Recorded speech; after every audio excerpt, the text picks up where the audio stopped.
The millionaire signed a contract marriage, then fell for his fake wife for real. Hello everyone, before we begin today's story, I have a small favor to ask. Please hit subscribe and turn on the notification bell so you never miss our channel's new videos. It is quick, free, and the best way to support us in bringing you more dramatic stories. Your support truly means the world to us. Where are you watching from? Drop your city or country in the comments below. Thank you very much. Now let us return to our main character. Ethan Cole was known across Manhattan as the Ice King of Wall Street. Every decision he made turned to profit, and every company he touched rose to power. But behind that reputation was a man who trusted no one, loved no one, and believed that emotions were the weakness that destroyed powerful men. After his father's mysterious death, Ethan inherited control of the Cole empire, but with one condition. The will stated that unless he married before his 35th birthday, the company would fall into the hands of the family board, led by his cunning stepmother and her ambitious son. Ethan had only 6 months left. To him, marriage was not a vow, it was a transaction. So he decided to treat it exactly like one. He told his attorney to find a woman who would agree to marry him under a strict contract, no emotions, no interference, and no publicity. The arrangement would last 6 months, after which both parties would walk away richer and untouched. Simple, controlled, and clean. That was the way Ethan liked life to be. But fate rarely signs the same contract twice. On the other side of the city, Clara Evans sat in a small hospital room beside her younger brother, watching the heart monitor blink. He needed an expensive surgery that her modest architectural salary could never afford. 3 years earlier, Clara's career had been ruined when she was framed for stealing a design in a corporate scandal, a scandal caused by a company Ethan himself had acquired. She had been silenced, shamed, and left to rebuild her life from nothing. So when a corporate law firm called her with an offer to marry an anonymous client for 6 months in exchange for a life-changing sum, she did not think twice. She needed to save her brother. She promised herself she would keep her heart out of it. When Ethan first met her in his office, she was nothing like the women he usually met at charity galas or investor dinners. She wore a simple beige dress, her hair tied neatly, her eyes steady and calm. He expected nervousness or greed, but all he saw was quiet dignity. "You understand the terms?" he asked. She nodded. 6 months. No emotions, no complications. Her voice did not tremble. Ethan signed the document, his pen cutting across the page like a blade. For a moment, their eyes met his, cold and calculating. Hers, clear and unreadable. Outside, the city glowed beneath the setting Sunday. Inside that glass tower, two strangers sealed a deal that would soon rewrite both of their lives. Ethan believed he was buying time. Clara believed she was buying hope. Neither realized that destiny had just witnessed their signatures, and that the true contract they had entered was one written not in ink, but in heartbeats. That night, as he placed the signed document into the safe, Ethan told himself it was just business. But somewhere deep inside, a quiet voice whispered that this agreement would not end the way he planned. And as the clock in his office struck midnight, a storm began to rise over the New York skyline, the kind of storm that could wash away the borders between logic and love. In 6 months, Ethan Cole would discover that even the richest man cannot negotiate with fate, because when love enters a deal built on rules, it rewrites every term. The morning after the contract was signed, Clara moved into Ethan Cole's penthouse overlooking the East River. The apartment was as silent as a museum and twice as cold. Every surface gleamed, every painting was perfectly aligned, and not a single thing looked lived in. It was the kind of place designed for order, not warmth.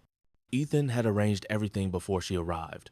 A separate bedroom, a shared schedule for public appearances, and a long list of clauses attached to the refrigerator door. It included precise times for breakfast, the number of hours she could stay in his presence during events, and a firm reminder that there would be no physical or emotional involvement. It was a marriage built like a business contract, and Ethan intended to keep it that way. Clara read every line carefully. She did not complain. She had lived through worse forms of control, gossip, humiliation, poverty. Compared to that, a list of house rules was almost comforting. But as she unpacked her few belongings into the guest room, she looked out the wide glass window at the city below and whispered, 6 months, I can do this. Ethan watched her from the hallway for a brief moment. She moved quietly, efficiently, and without unnecessary words. That silence bothered him more than he expected. Most people try to fill silence with noise. She filled it with grace. He returned to his office, telling himself she was just another calculated decision. Days passed in stillness. Ethan left early for meetings and returned late, his tie perfectly in place, his phone glued to his ear. Clara spent her mornings cleaning what did not need cleaning and her evenings sketching at the dining table. She did not invade his space, and he did not acknowledge hers. It was an invisible wall of distance that both had agreed to build. Yet something about the quiet rhythm of her presence unsettled him. One evening, as he worked late in his study, he found a cup of coffee waiting on the desk. Not the bitter, black blend his assistants usually brought, but a lighter roast, smooth, warm, and comforting. A small note beside it read, "You have been working for 14 hours. You should rest." He stared at the handwriting for a long moment before taking a sip. For the first time in years, the taste reminded him that care could exist without cost. Later that week, their first public appearance together arrived. Ethan briefed her before the event like he was preparing a junior executive.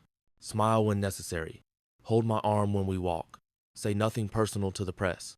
We are here to manage an image, not feelings." Clara nodded calmly. "Understood." At the charity gala, the lights of Manhattan glittered through the glass ceiling. Photographers called out their names as if they were royalty. Clara followed every instruction with quiet precision, but when one reporter asked, "Mrs. Cole, how did you and your husband meet?" she paused and smiled gently. "Through a contract," she said, "but life has a way of surprising us, does it not?" The room laughed softly, charmed by her answer. Ethan felt something unfamiliar, a flicker of pride mixed with confusion. He had not planned for her to sound genuine. Back at the penthouse, he complimented her performance. "You handled the reporters well." She replied simply, "It was not a performance, Mr. Cole. I just answered truthfully." That night, as he stood by the window, Ethan watched her reflection move quietly through the apartment, her hair undone, her footsteps soft. He could not explain why his chest felt heavy, or why the silence he once valued now seemed louder than before. He reminded himself that this arrangement was temporary. No attachments, no emotions. But deep down, Ethan Cole began to sense the first fracture in his perfect control, a single, quiet crack that sounded suspiciously like the beginning of something real. Weeks passed quietly inside the Cole penthouse. To outsiders, Ethan and Clara looked like a perfectly measured couple, elegant, distant, and disciplined.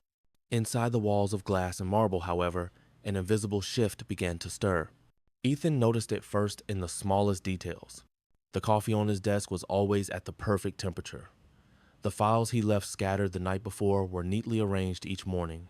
And the cold, empty dining table that had once been used only for business dinners now smelled faintly of cinnamon and vanilla. Clara had started baking at night to calm her nerves. She never asked for anything, never intruded, and never complained. Yet her quiet presence softened the air around him. The woman he had hired to play the role of a wife had brought warmth into a space where love had never existed. Ethan tried to ignore it. He focused on his reports, the stock market, and the endless meetings that filled his days. But every time he looked up from his laptop, he found his thoughts drifting toward the sound of her soft footsteps down the hallway. One evening, he returned home earlier than usual and found Clara sitting by the large window, sketching something on a worn notebook. He paused at the doorway. The fading light wrapped around her shoulders like gold. On the page was a drawing of the city skyline, but unlike the cold steel and glass he knew, her version was filled with light, bridges, and movement. "Why do you draw?" he asked, his tone more curious than he intended. She looked up, surprised to see him home before midnight. "Because drawing reminds me that everything broken can still become something beautiful." He watched her for a long moment. "Even if it is ruined?" "Especially if it is ruined," she said softly. That night, Ethan found himself unable to focus. Her words echoed in his head, breaking the rhythm of logic he had lived by for years. Later that week, at another charity event, the two appeared together again. Reporters swarmed around them, shouting questions. Ethan hated this part of the act, but Clara seemed calm, almost luminous under the camera lights. When one journalist asked, "Mrs. Cole, what is your husband like at home?" she smiled and replied, "He works too much, sleeps too little, and pretends he does not care about anything, but deep down, I think he does." The room laughed, charmed by her warmth. Ethan's chest tightened, not from embarrassment, but from something far more dangerous: admiration. After the event, they rode home in silence. Rain streaked the car windows, city lights reflecting in the puddles below. Halfway through the drive, Clara turned to him and said quietly, "You do not have to keep pretending to be made of stone. No one expects you to." He stared ahead, his jaw tightening. Pretending is easier than being disappointed. Her gaze lingered on him for a moment. Maybe, but disappointment is the price of feeling alive. Neither spoke again until they reached the penthouse. As Clara disappeared into her room, Ethan stood in the hallway, unsure why her words unsettled him more than any corporate failure ever had. That night, he poured himself a glass of whiskey but left it untouched. He sat by the window, watching the rain blur the city lights, thinking about the woman sleeping in the next room. He told himself it was nothing, just curiosity, just distraction. But when dawn broke and he saw her walk into the kitchen, with her hair still wet from the shower, sunlight catching the outline of her face, Ethan Cole realized the truth he did not want to admit. For the first time in years, the man who built his life on logic felt something he could not calculate, something dangerously close to love. By the end of the second month, the contract marriage between Ethan Cole and Clara Evans had settled into a strange rhythm, half performance, half unspoken truth. They were strangers in public and something far more complicated behind closed doors. The tabloids called them the perfect power couple. Business magazines praised Ethan's renewed image, crediting his wife for humanizing his brand. Investors loved it. His stock value climbed, and so did the expectations. Clara had unknowingly become part of his empire's marketing strategy. To maintain appearances, they attended a high-profile magazine photo shoot one Saturday morning. The photographer instructed them to stand closer. Clara hesitated, unsure of how close was acceptable for two people pretending to be married. Ethan looked down, then quietly placed his hand at her waist. It was a simple touch, professional and brief, but her heartbeat quickened. "Perfect," the photographer said. "Now look at her like you actually love her." Ethan's expression did not change, yet something in his eyes softened. The camera clicked, freezing a moment neither of them could explain. Later that evening, Ethan drove them to a gala hosted by one of his oldest business rivals. The ballroom sparkled with chandeliers and champagne. His stepmother, elegantly dressed in silver, greeted them with her signature smile, the kind that hid knives behind the teeth. Beside her stood her son, Adrian Cole, Ethan's half-brother, whose charm was as polished as his deceit. "So this is your wife," Adrian said, kissing Clara's hand. "The woman who managed to do what no investor could tame Ethan Cole." Ethan's jaw tightened, but Clara handled it gracefully. "I doubt anyone can tame him," she replied. "I am just trying not to get in the way." The table laughed. Ethan's stepmother leaned closer and whispered, "Enjoy your moment, my dear." Ethan's attention never lasts. For the first time that night, Clara understood that this family viewed affection as weakness and loyalty as a currency. During dinner, Ethan noticed Clara's unease. He placed his hand over hers under the table, just for a second, to let her know she was not alone. She did not look up, but her shoulders relaxed. It was the smallest gesture of comfort, and it was not part of the act. When the speeches began, Ethan took the stage to address the room. His words were sharp, articulate, and coldly confident, just as everyone expected. But then, halfway through, his gaze drifted toward Clara. Her soft expression met his, steady and proud, and his next sentence faltered for a heartbeat. It was a crack only she noticed. After the event, as the driver took them home, the city lights shimmered across the windshield. Ethan loosened his tie, still quiet from the dinner. "You handle my family better than I ever have," he said at last. Clara smiled faintly. "That is because I had nothing to prove." He looked at her then, really looked, and for a moment he forgot every line written in their contract. Back at the penthouse, the silence between them was charged but peaceful. Clara went to the kitchen and poured herself a cup of tea. Ethan joined her, leaning against the counter. "Do you ever get tired of pretending?" he asked. She turned to him, her eyes reflecting the warm light of the room. "Pretending what?" "That this is all business," he said quietly. Clara hesitated, unsure if it was a trick question or a confession. "Sometimes I wish it were only business," she finally admitted, "because then it will be easier to forget." Ethan froze, the words hitting deeper than he expected. "Forget what?" She smiled sadly. "That you can be kind when you are not trying so hard to be cold." Before he could respond, her phone buzzed a message from the hospital. Her brother's condition had worsened. She excused herself, gathering her coat. Ethan offered his driver, but she refused. "You have done enough," she said softly and left. He watched from the balcony as her cab disappeared into the rain-soaked streets of Manhattan. Inside, the penthouse felt emptier than ever. For a long time, he stood by the glass, listening to the hum of the city below, trying to convince himself that this discomfort was temporary. But deep down, Ethan Cole knew the truth that frightened him most. The woman he had married for convenience was beginning to matter. And for a man who built his life on control, caring for someone was the most dangerous risk of all. That night, he opened the drawer where their marriage contract was kept and stared at the signature he once believed was just ink on paper. He touched the edge of the document and whispered to the empty room, "What have I done?" The answer came not from logic, but from the ache in his chest, proof that love had already entered the deal, rewriting every silent clause he once thought would protect him. 3 months into the contract marriage, Ethan Cole's empire began to tremble. The stock market turned against him, 2 of his investment deals failed back to back, and whispers of insider leaks spread through the financial world. The same media that once praised him now questioned his leadership. The pressure was closing in, but Ethan remained calm on the surface. He had built his life on control, and control was the one thing he refused to lose. But the cracks were not only in his business, they were spreading through his family and his home. His stepmother, elegant and calculating, had been quietly selling confidential company data to a rival firm, promising them access to Cole Industries' upcoming projects in exchange for her own influence. At the same time, Ethan's half-brother Adrian, who had always envied Ethan's success, was working behind the scenes to destroy what remained of his reputation. Adrian knew exactly where to strike. He had discovered something about Clara, her past as a young architect whose career had been ruined when one of Ethan's corporate acquisitions wiped out her firm years ago. To Adrian, it was the perfect weapon. Late one evening, while Ethan reviewed quarterly losses in his home office, a confidential email appeared in his inbox. The sender was anonymous. The message contained only one sentence and an attachment. "The woman you married used to work for the company you destroyed." And attached was Clara's old employment record, complete with her photo and the date of her dismissal 3 months after Ethan's acquisition. Ethan froze. The room seemed to shrink around him. He scrolled through the file again, searching for proof that it was false, but every detail matched. His hands tightened around the mouse until his knuckles turned white. It could not be a coincidence.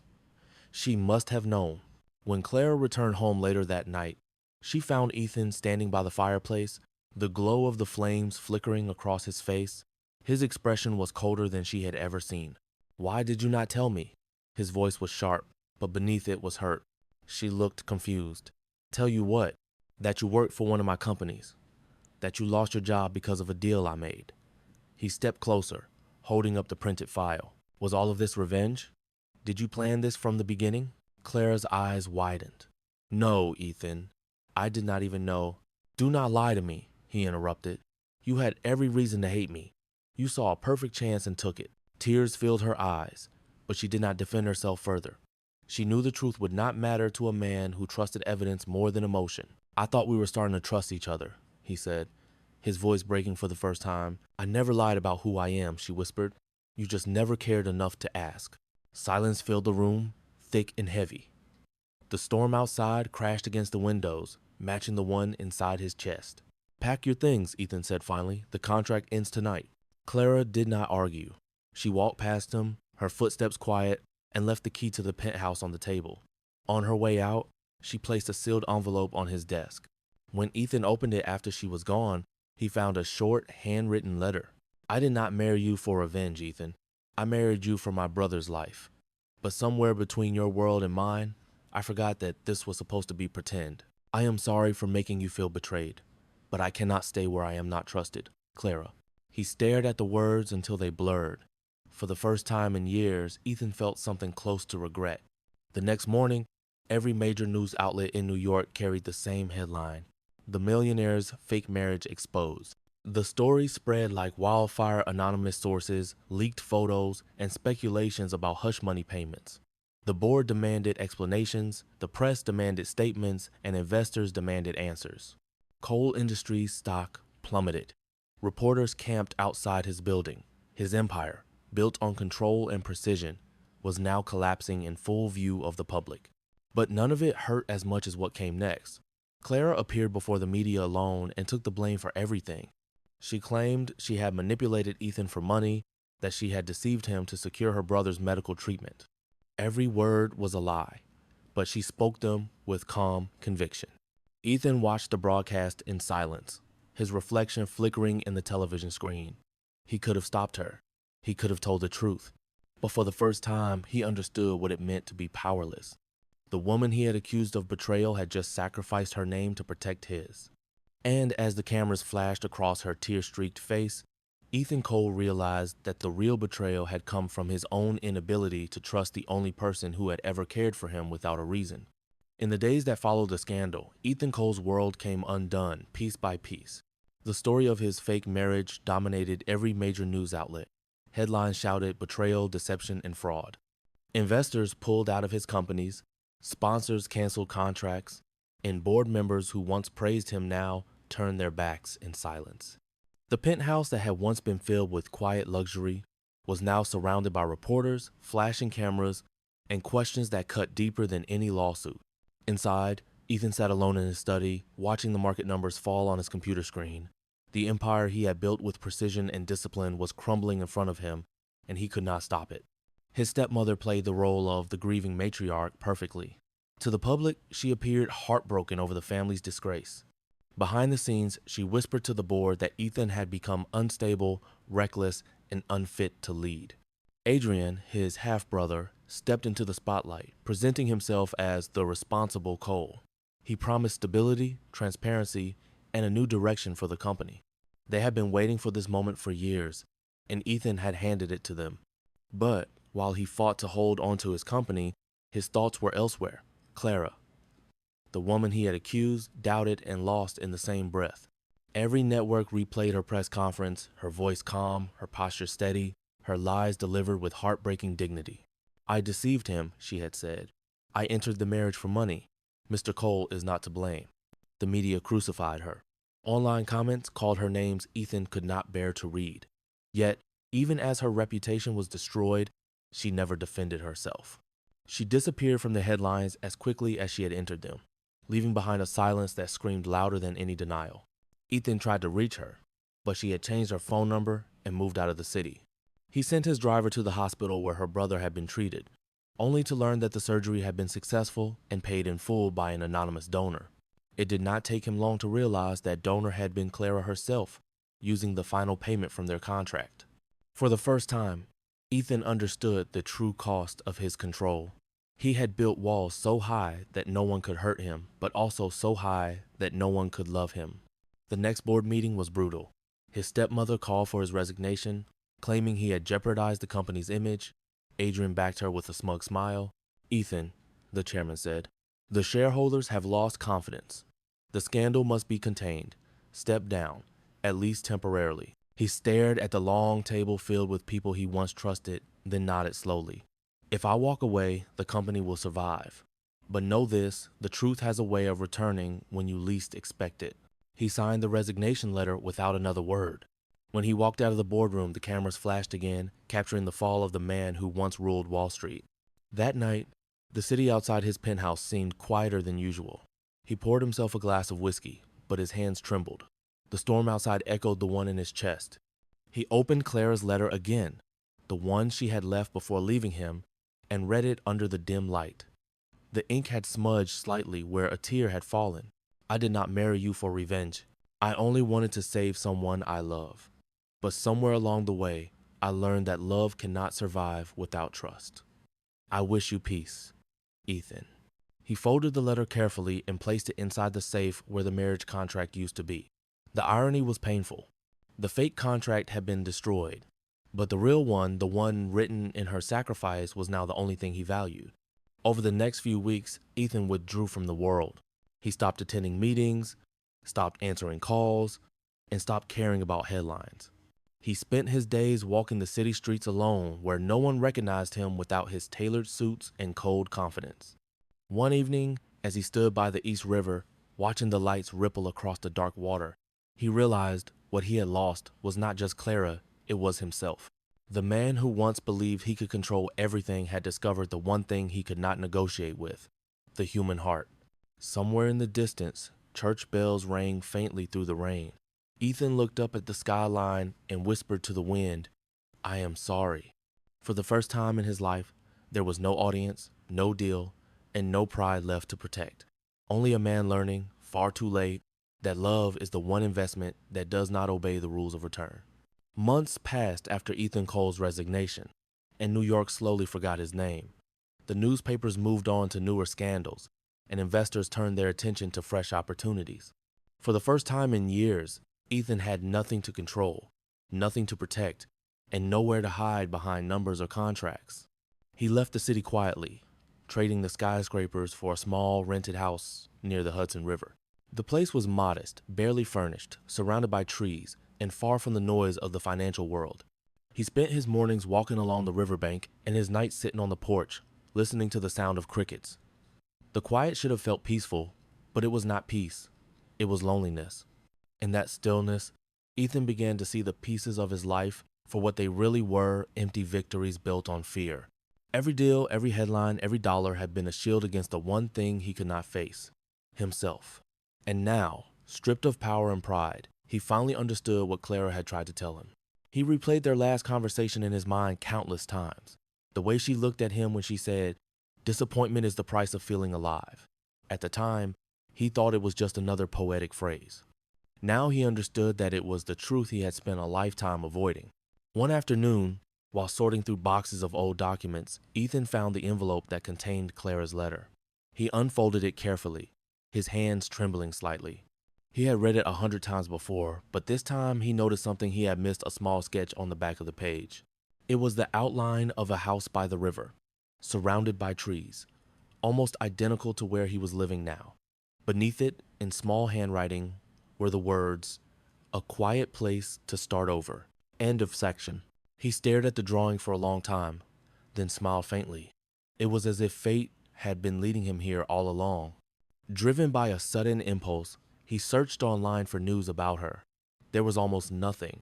Her name had disappeared from social media, and no new articles mentioned her. Finally, through a small art foundation's website, he found her name listed as a volunteer art teacher in a small town 3 hours north of the city. He hesitated for days before deciding to go. When he finally made the drive, the autumn leaves had turned gold along the highway. The town was quiet, filled with little shops, old brick houses, and the kind of warmth he had never found in Manhattan. He found her at a community center, surrounded by a group of children painting on easels. She was smiling softly, freely, without the weight she used to carry. Ethan stood at the doorway for a long moment, watching her without saying a word. When the class ended, she turned and froze when she saw him. For a second, neither of them spoke. The air between them felt fragile, like glass that could break with a single wrong word. "Ethan," she said quietly, almost as if saying his name after so long felt strange. "I did not come to justify anything," he replied. "I came because there are things I should have said long ago." Her expression softened, cautious, but not angry. "You do not owe me anything, Ethan. The past is behind us." Him? He took a breath. "You are wrong. I owe you more than I can ever repay." He handed her a folder.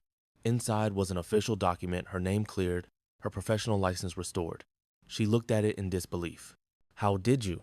"I found the proof," he said. "You were framed by people working with my stepmother. You lost everything because of a decision I made without knowing the damage it caused. I cannot change the past, but I can make it right.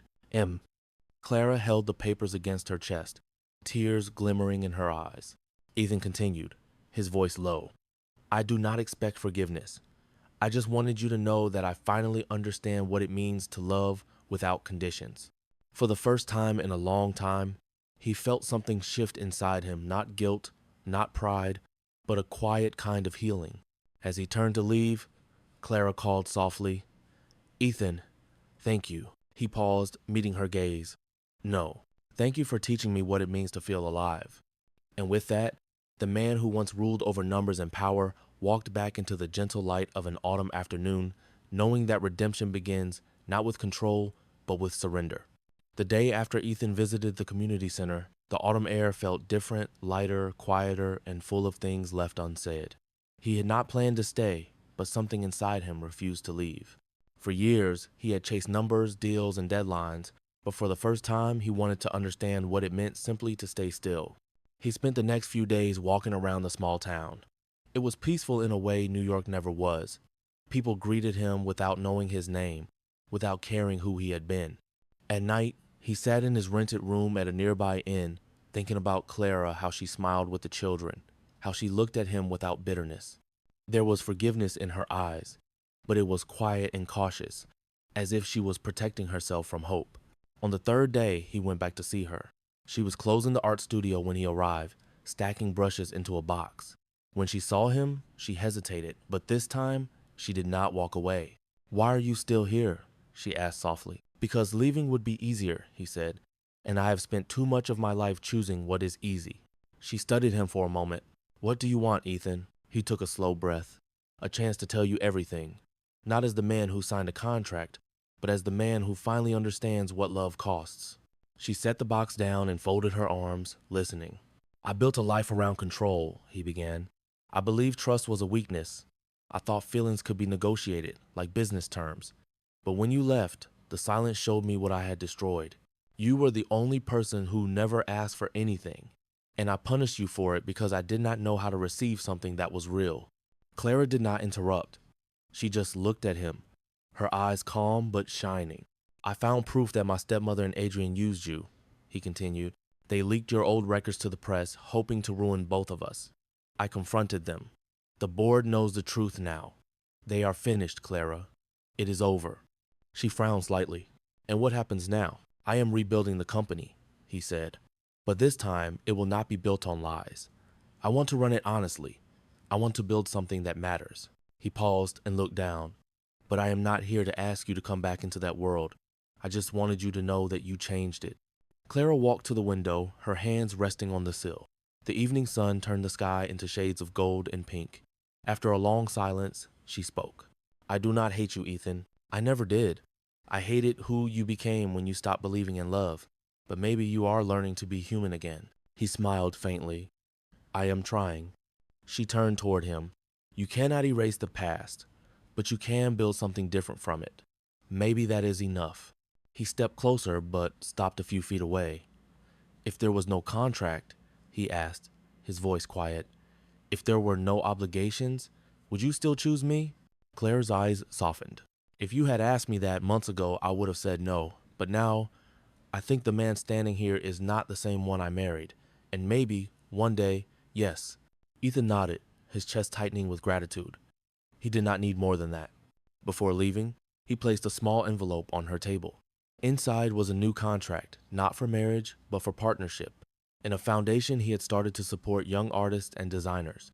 "It is called the Evans Fund," he said, "for second chances." Clara looked down at the papers, tears glistening in her eyes. "You really did learn how to sign things with your heart," she whispered. Ethan smiled. "You taught me that." As he stepped out into the evening light, the wind carried the faint sound of children laughing somewhere nearby. For the first time in years, Ethan Cole walked without the weight of guilt on his shoulders.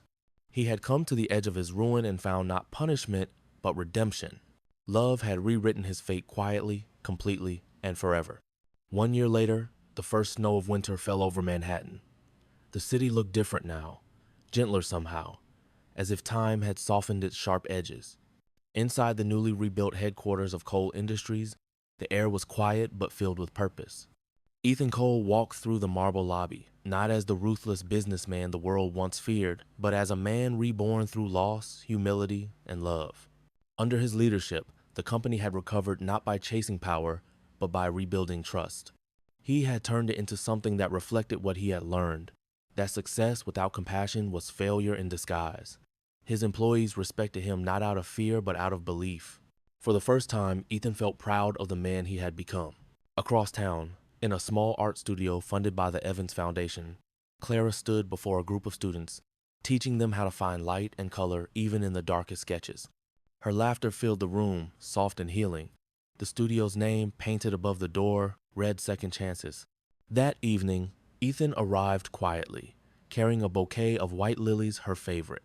The children recognized him immediately and whispered, "Mrs. Evans, your husband is here." Clara smiled, shaking her head gently. "He is not my husband," she corrected. "At least not yet. The children giggled as she sent them home. When the room was empty, she turned to face him. "You still visit without calling," she said, pretending to sound annoyed. "I did not want to give you a reason to say no," he replied. She smiled and wiped paint from her hands. "You seem different every time I see you. Maybe because I finally stopped being afraid of change," he said softly. "I wanted to show you something." He opened a small box. Inside were 2 simple gold rings. No diamonds, no extravagance, just elegance in its purest form. "There is no contract this time, Clara," he said. "No clauses, no time limits, only a promise. I do not want 6 months, I want forever." Tears filled her eyes, but she did not answer right away. She looked at him for a long moment, searching his face for any trace of the man who once built walls out of pride. All she saw was sincerity and peace. Finally, she took the ring and whispered, "I believe you." A week later, surrounded by close friends and a few children from her art class, Ethan and Clara exchanged vows in a small chapel by the river. There were no photographers, no reporters, and no audience demanding a spectacle. Only candlelight, soft music, and the sound of snow falling outside. Ethan looked into her eyes as he said his vow. "You once told me that disappointment is the price of feeling alive. You were right, but you also taught me that love is the reward for surviving it." Clara smiled through her tears. "And you taught me that even the coldest hearts can learn to feel again." When the ceremony ended, they stepped outside. The snow covered the world in white silence. Ethan wrapped his coat around her shoulders and kissed her forehead. For the first time, it was not part of an act, it was home. Later, as they walked along the riverbank, the city lights shimmered like reflections of their past, bright, distant, and beautiful. Ethan whispered, "You know, it is strange. I spent half my life thinking love was a risk I could not afford." Clara looked up at him and replied, "And now?" He smiled, his breath visible in the cold air. "Now I know it is the only investment that ever guarantees a return." And they stopped beneath a streetlight, holding each other as snowflakes melted against their skin. For the man who once signed a marriage for convenience, and the woman who agreed to it out of desperation, the story had come full circle. What began as a contract of necessity had become a promise of eternity. And as the camera of destiny pulled back, fading into the quiet of the falling snow, one truth remained. Every heart, no matter how guarded, has the power to begin again. Because love, once real, is never fake. It is forever. And as the snow continued to fall, they walked hand in hand along the quiet riverbank, 2 hearts that once signed a contract now bound only by love. And as the snow continued to fall, they walked hand in hand along the quiet riverbank, 2 hearts that once signed a contract now bound only by love. For the man who once treated love as a transaction, and the woman who once saw it as survival, the story had come full circle. What began in pretense became truth. What started as necessity became destiny. Because in the end, every broken heart deserves a second chance. And sometimes, that second chance is all it takes to find forever.